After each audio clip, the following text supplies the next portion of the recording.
You got him. Good shot, kid. You got him.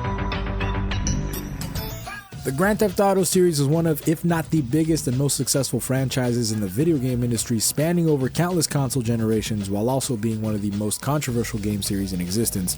Today I'm going to talk about where it all started and how different this series could have been, or if it even would exist today.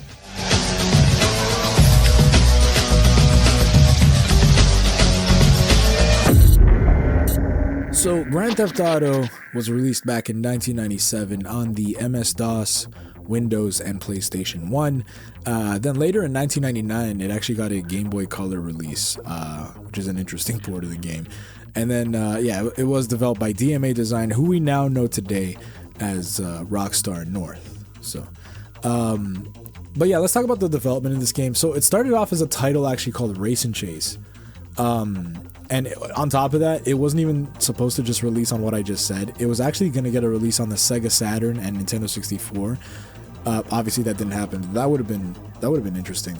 But in Race and Chase, you originally played as like a police officer stopping criminals, so it was actually the other way around. But the developers, they came to realize that that's a little boring, and it'd actually be better to play as the criminal because then, you know, you could shoot people, you could run people over in cars. It's just more freedom for the player, which would make the game fun. And I think the whole point is to try to make the game fun. So they switched it. Race and Chase became Grand Theft Auto at that moment. The game, you know, it obviously stirred up a lot of controversy before its release. And the marketing campaign manager at the time, I believe his name was Max Clifford, he spun the controversy into free publicity. Because, you know, any publicity is good publicity. That's what he said. All publicity is good publicity. You know it. No, that's right. Grand Theft Auto, after that, it just ended up being a commercial success. So I feel like it, you know, it worked. The publicity thing worked because it was a huge success. People talked about this because it was like, you know, what it was. I think it's kind of like Mortal Kombat. Like, you hear about how crazy Mortal Kombat is, and it makes you want to look at it, right? So yeah, Grand Theft Auto just ended up being a banger of a game. It's funny to see that this game, like, if they never changed their mind on Race and Chase, who knows if, like, you know, like if they went forward, let's just say Race and Chase was the game. Maybe it becomes successful, maybe it doesn't, who knows? But like Grand Theft Auto would not exist, and I doubt a game like Race and Chase would be super popular. So imagine living in a world with no GTA. That is crazy. I cannot think of that right now. Absolutely insane. The setting, you know what? The setting is interesting for this game. It actually takes place between the three major cities that all the other games take place in. Liberty City, San Andreas, and Vice City. In that order.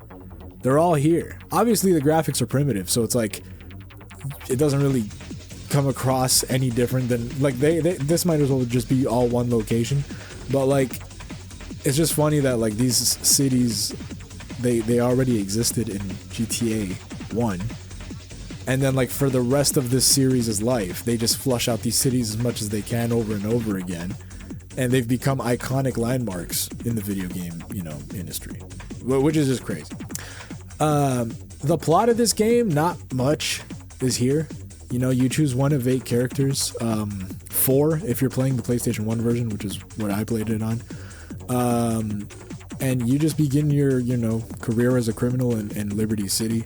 Your first boss is Robert Bubby Saragliano, I believe I said that right. And then it's just a chain of events, and it just repeats itself, because eventually you kill the rival mob boss, Sinetti. You get the cops' attention, Bubby tells you it's best to leave town, and then that's how you end up in San Andreas. Then in San Andreas, you work for Uncle Fu, and then after you work for El Burro, and then he tells you to go to Vice City, because it's better that way. And then once in Vice City, some corrupt cop, Samuel Deaver, says he has enough evidence to, like, put you away for life, unless you do some shit for him. Then, you know, they eventually see each other off, just like every other boss you've had. They see each other off. Then you end up with the Rastas.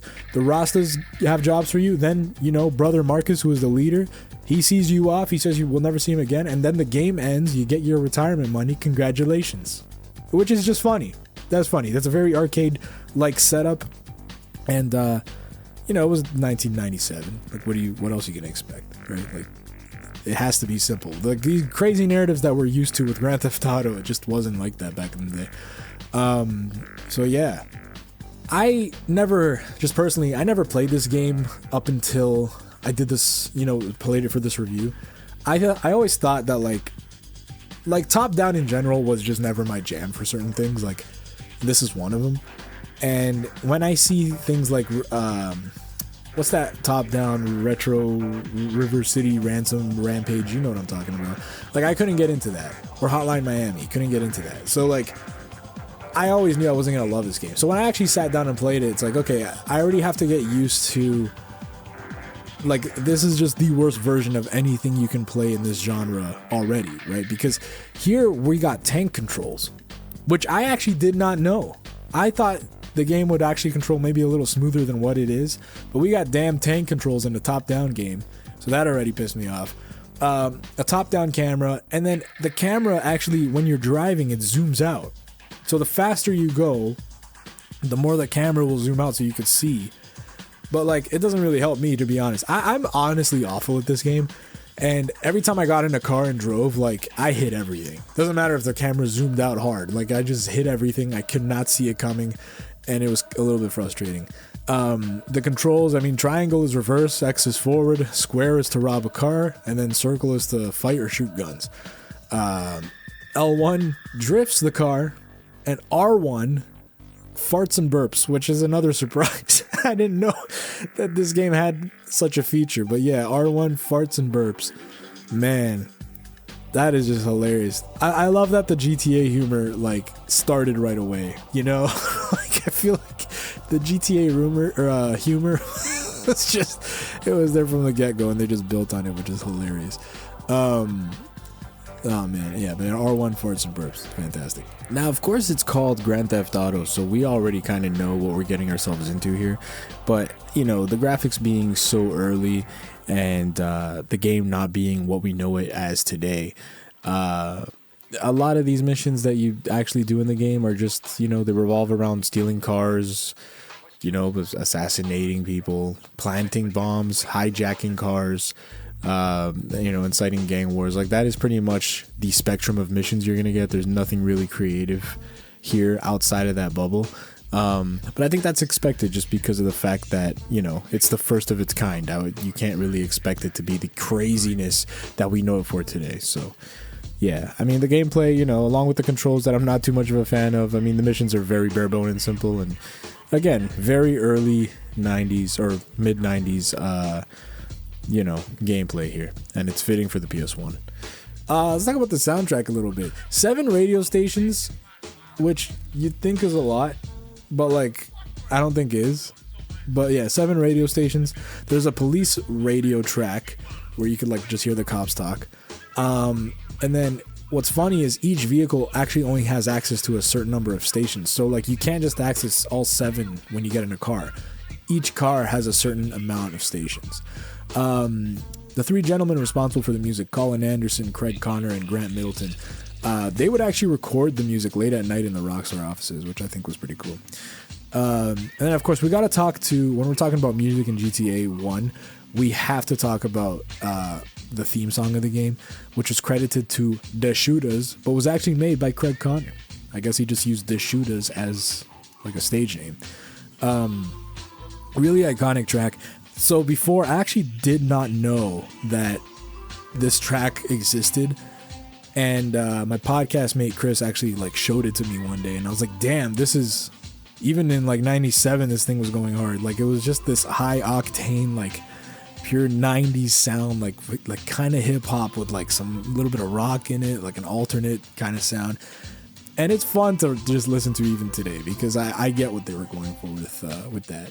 And just naming it The Shooters as the artist name just sounded edgy as hell, you know what I mean? Fun little anecdote though, you can actually insert your own CDs after the game loads to have the radio stations play your music when you get into cars. And I thought that was always a cool touch. Like, I remember, man, back in the day growing up, like when I had the Xbox 360, and I believe it was WWE 2K12 or 2K13, I forget. I remember like you could actually put in your music CDs and import music from them to have them play as the entrances for the wrestlers.